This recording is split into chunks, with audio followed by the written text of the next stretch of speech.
Buried beneath our feet are trillions of tons of dead plants and algae.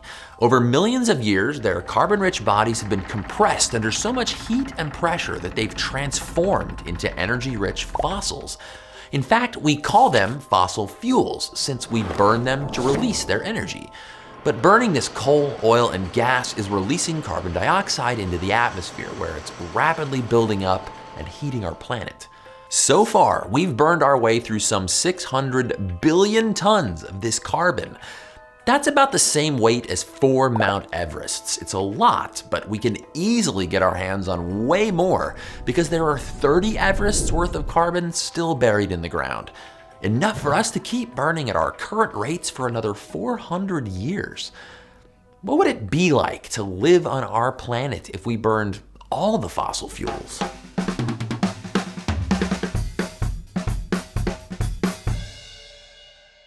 Today, out of every million molecules floating around in our air, 400 are carbon dioxides.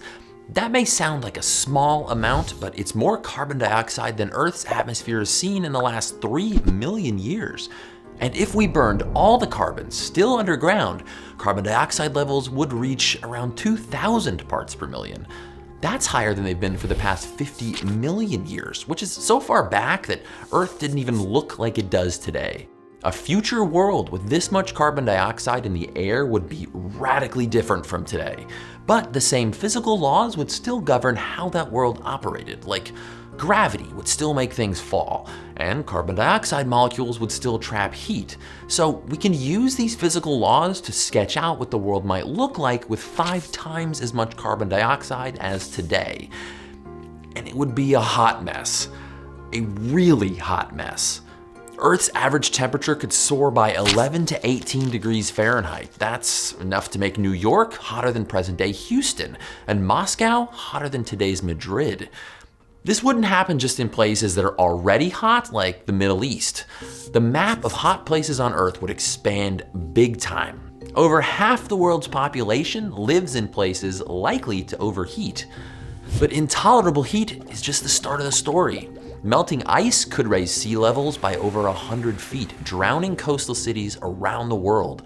Rainfall patterns would change too. Some parts of the world could get less than 1/3 of their normal rainfall, and some parts could get twice as much.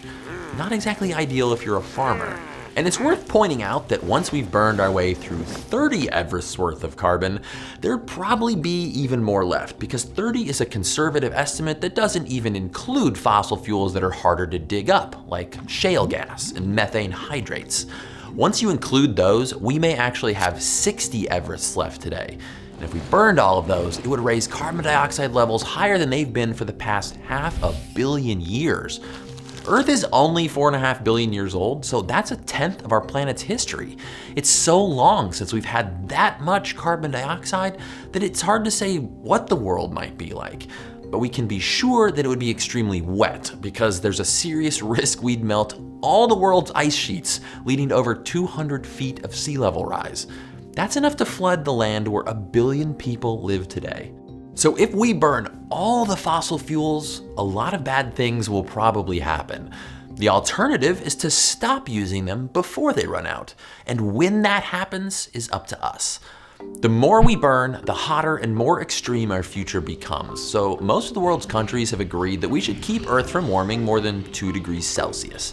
That limits us to burning only 3 more Everests of fossil fuels, which means we'll have to keep the vast majority, around 57 Everests worth, buried in the ground. So how do we keep all that carbon underground? The problem is fossil fuels are cheap and easy to get a hold of, and they've made life pretty prosperous today.